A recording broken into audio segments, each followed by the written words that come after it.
అండి ఈ వీడియోలో మీకు మనము ఏ రకంగా తయారు చేసుకుని ఉంచుకున్నామంటే రోజుకి 10 బ్లౌజులు కొట్టచ్చు అన్నది ఈ వీడియోలో చెప్తాను. వీడియో ఎక్కడ స్కిప్ చేయకుండా చూడండి. వీడియో స్కిప్ చేశారంటే ఏ రకంగా మనం పాటలు అన్నది తయారు చేసుకోవాలో మీకు ఐడియా ఉండదు.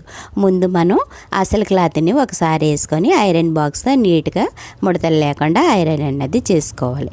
తర్వాత లైనింగ్ను కూడా వేసుకొని చూడండి. లైనింగ్ని కూడా ఒకసారి ఐరన్ అన్నది అంటే క్లాత్ కొంచెం ముడత పడి ఉంది కదా, దాన్ని కూడా ఐరన్ చేసేసుకున్నామంటే మనకి క్లాత్ అన్నది ఎక్కడ ముడత లేకుండా నీట్గా వస్తుంది. చూడండి, అలాగ ఐరన్ చేసుకున్న తర్వాత మనం నెక్ చూసుకోండి. ముందు మనకి నెక్ మెడ లోతు ఎంత కావాలన్నది ముందే సెట్ చేసుకోండి. అంటే మనకు బ్రాడ్ కావాలితే బ్రాడ్, లోతుగా అవసరం లేదంటే మన మెడ లోతుని బట్టి ఒకసారి అలా సెట్ చేసుకున్న తర్వాత ఎదురుకు వాల్చుకోండి. చూడండి, నేను ఎలా వాల్చుకున్నాను వీడియో అన్నది అందుకే ఎక్కడ స్లిప్ చేయొద్దంటున్నాను. అలా వాల్చుకొని ఇది నా చేతిలో ఉన్నది ఫెవిక్విక్ గమ్మన్ అన్నది వస్తుంది. చూడండి, దీంతో ముందు సెంటర్కి ఒక డ్రాప్ పెట్టుకున్న తర్వాత మన నెక్ షేపు మొత్తం ఎలాగుందో ఒక్కొక్క డ్రాపు చూడండి, నేను పెట్టుకున్నట్టుగా ఒక్కొక్క డ్రాపు మన ఖర్చుకి అంటే మనం ఒక పావు ఖర్చు పెట్టుకొని మిషన్ మీద కుట్టుకుంటాం కదా, ఆ పావు ఖర్చు వారమంటే ఒక్కొక్క డ్రాపు నేను వీడియోలో చూపిస్తున్నట్టుగా అలా పెట్టుకుంటారండి. ఎక్కువ వైపు లోనకి పెట్టకండి. లోనకి పెడితే ఒక్కొక్క క్లాత్ అయితే కనిపించదు. ఆరిన తర్వాత పట్టు క్లాత్ లాంటివి ఆరిన తర్వాత మనకి తెల్ల తెల్లగా ఉన్నట్టు మచ్చగా ఉన్నట్టు కనిపిస్తుంది. ఇలాంటి సిలికాట్లు పెద్ద కనిపించవు, కానీ పట్టు క్లాత్లు అయితే కంపల్సరీ మనకి అంటుకున్న తర్వాత తెల్లగా అన్నది కనిపిస్తుంది.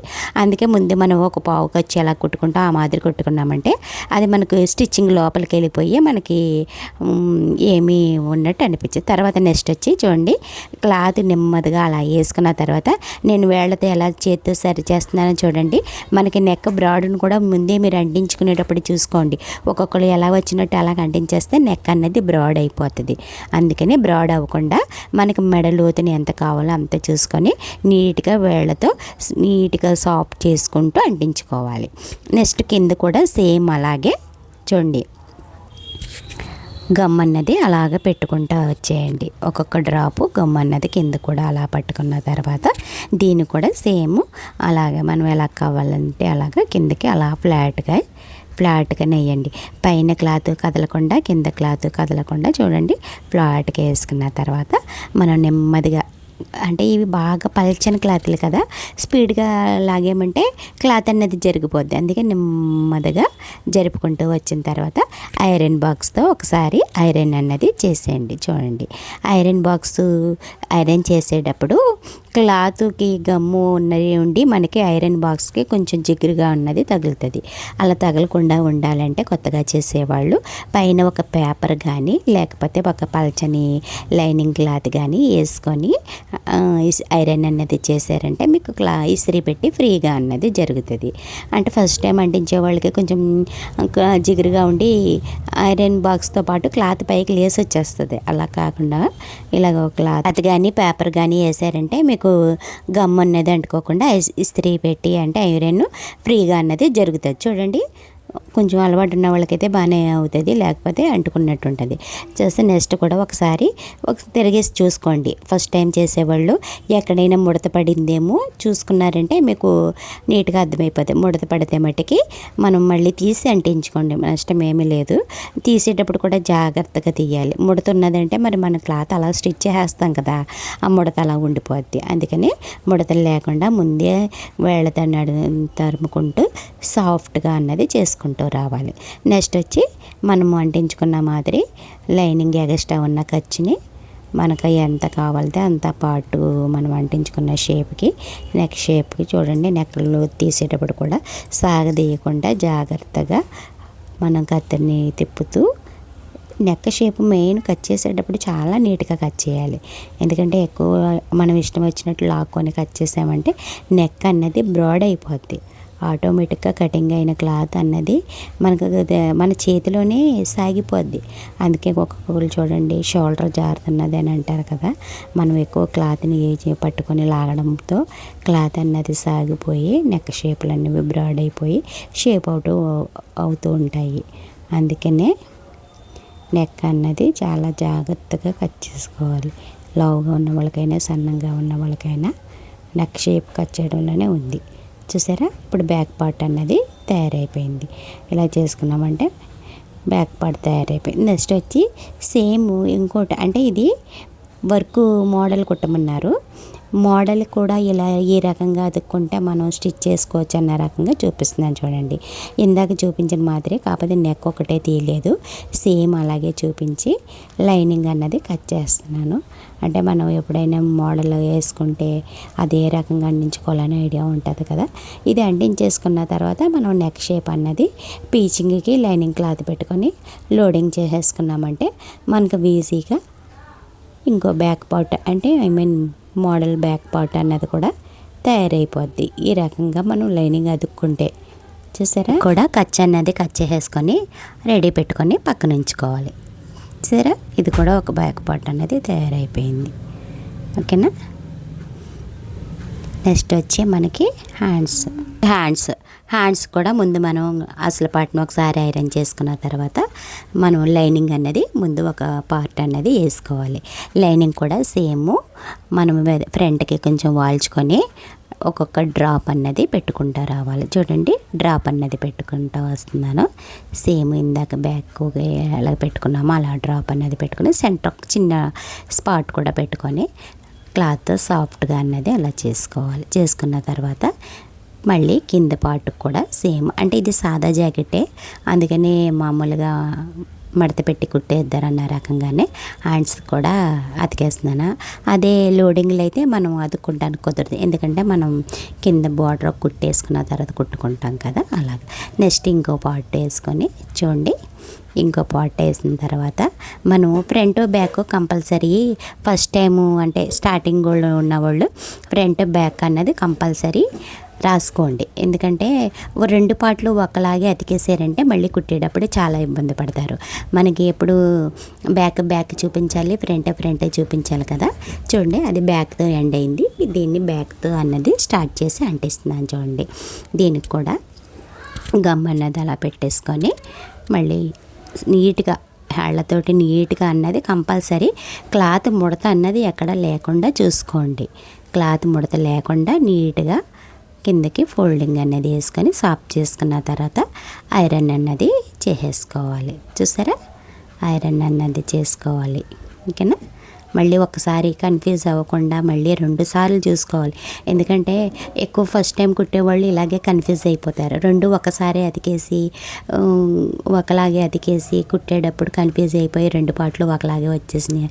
అందుకే 1కి 2 సార్లు మనం అటాచ్డ్ చేసేటప్పుడు ఫ్రంట్కి చూపిస్తుందా బ్యాక్ చూపిస్తుందా అని చూసుకున్న తర్వాతే మనం అన్నది ఇలా కాదు. ఇప్పుడు కటింగ్ అన్నది చేస్తున్నాను. ఇందాక అందుకే నేను కటింగ్ చేయలేదు, ఎందుకంటే కన్ఫ్యూజ్ అవుతారని. 2 అతుక్కున్న తర్వాతే కటింగ్ అన్నది చేసుకున్నామంటే మనకి 2 పార్ట్లు సేమ్ మనం అటాచ్డ్ చేసుకుంటానికి వీలుగా వస్తుంది. చూసారా, ఇలా అతుక్కున్నామంటే మనకి కరెక్ట్గా హ్యాండ్స్ అన్నవి కూడా తయారైపోయినాయి.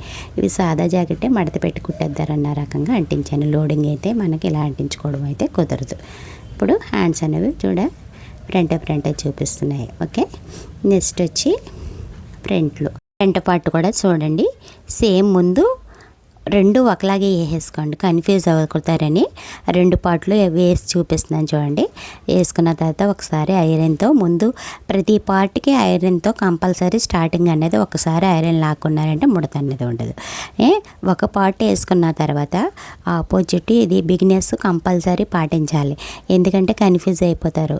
ఒక పార్ట్ ఒకలాగా అతికారంటే మళ్ళీ సేమ్ ఒకలాగే వచ్చేస్తాయి 2 పార్ట్లు. అందుకే ఫ్రంట్కి చూపించాలి. ఫ్రంట్ పార్ట్లు కూడా మనము అటాచ్డ్ చేసేటప్పుడు మామూలుగా కుట్టేటప్పుడైనా సరే ఫ్రంట్ కంపల్సరీ చూపించాలి. చూడండి, నేను ఐరన్తో అసలు పార్ట్ని లైనింగ్ పార్ట్ని కూడా ఐరన్తో నీట్గా ఐరన్ అనేది చేసిన తర్వాత మీకు 2 పక్కన పెట్టి చూపించి అతికిస్తున్నాను చూడండి. బిగినర్స్ కంపల్సరీ కన్ఫ్యూజ్ అవ్వకూడదు. అయ్యారంటే 1కి 2 సార్లు ఇప్పి కుట్టడం అవుతుంది. స్టార్టింగ్లో నేను ఇలాగే ఇబ్బంది పడ్డాను. అందుకే మీకు కన్ఫ్యూజ్ ఉండకూడదని 2 పార్ట్లు ఒకసారి వేసి ఏ పార్ట్ ఎలాగ అతికించాలన్నది చూడండి. ఎప్పుడైనా హ్యాండ్స్ ఒకటి, ఫ్రంట్లో ఒకటి, షేప్ బ్యాండ్లో ఒకటి, ఎప్పుడు ఏ పార్ట్కి ఆ పార్టు చూపించాలి. ఫ్రంట్ అయితే ఫ్రంట్, బ్యాక్ అయితే బ్యాక్ అయితే చూపించాలి. అలాగైతేనే మనకు కరెక్ట్ స్టిచ్చింగ్ వస్తుంది. సేమ్ వచ్చిన తర్వాత అది చంకలో కొంచెం ముక్క కూడా అతుకు పడుతుంది. మనం తర్వాత అంటే ముక్క ఇవి చీరలో ముక్క కూడా చిన్నవి వచ్చిన మూలన చంకలో ముక్క అన్నది అతుకు పడుతుంది. చూసారా, ఇది కూడా మళ్ళీ ఒక్కసారి పలచని క్లాత్ కొన నలుగుతున్న మూలని చూడండి మళ్ళీ నీట్గా వేసుకున్నాను. వేసుకున్న తర్వాత ఇందాక ఎలాగ పెట్టాను డ్రాప్స్ అన్నవి చూసారా, మనం సేమ్ అలా డ్రాప్ అన్న పెట్టుకున్న తర్వాత క్రాస్ ఫోల్డింగ్ అనేది వేసుకోవాలి. ఇది క్రాస్ జాకెట్ కాబట్టి క్రాస్ ఫోల్డింగ్ అనేది వేసుకోవాలి. అదే సాదా జాకెట్ అయితే సాదాగా వేసుకోవాలి. సెంటర్ ఒక చిన్న డ్రాప్ పెట్టుకోండి, ఎందుకంటే ఫిట్టింగ్ అన్నది అలా అందులో ఉండిపోద్ది. ఆ సెంటర్ ఒక డ్రాప్ పెట్టుకున్నామంటే చూసారా, వేళ్ళతో సమానంగా సరి చేసుకుంటూ వచ్చామంటే నీట్గా అన్నది వచ్చేస్తుంది. నీట్గా వచ్చిన తర్వాత చూసారా కొంచెం ఐరన్ అనేది పడుతుంది, అందుకే అక్కడికక్కడ స్ప్రెడ్ చేస్తున్నాను నేను. అందుకే ఐరన్ పడకుండా బిగినెస్ క్లాత్ కానీ పేపర్ కానీ వేసుకోమని చెప్తున్నాను. కటింగ్ చేసేటప్పుడు కూడా మళ్ళీ రెండొకసారి చూసుకొని అది మీకు మళ్ళీ కన్ఫ్యూజ్ అవ్వకుండా పాటలు అనేది చూసారా రాసాను. ఫ్రంట్ బ్యాక్ చూసుకున్న తర్వాత అప్పుడు కటింగ్ అన్నది చేసుకోవాలి. ఎప్పుడు కటింగ్ అనేది తొందరపడి ఒక పార్ట్ అతికించేసాం కదా కట్ చేసేద్దామని ఎప్పుడు అలా కట్ చేయకూడదు. 2 పార్ట్లు మనం అంటించినా కుట్టినా కూడా 2 పార్ట్లు కుట్టుకున్న తర్వాతనే కటింగ్ అన్నది చేయండి, లేకపోతే చాలా కన్ఫ్యూజ్ అయిపోతారు. ఓకేనా, చూడండి సేమ్ ఇది కూడా అలా కట్ చేస్తున్నాను. మన ఛానల్ ఇప్పటిదాకా ఎవరైనా సబ్స్క్రైబ్ చేయకపోతే సబ్స్క్రైబ్ చేయండి. మీకు స్టిచ్చింగ్ సంబంధించిన వీడియోలన్నీ అప్లోడ్ చేస్తాను. నన్ను సపోర్ట్ చేయండి, లైక్స్ ఇవ్వండి. నాకు కటింగ్ స్టిచ్చింగ్ అన్నవి మీకు ఏ రకంగా అర్థమవుతున్నాయన్నీ కూడా కామెంట్ బాక్స్లో కామెంట్ చేయండి. చూసారా,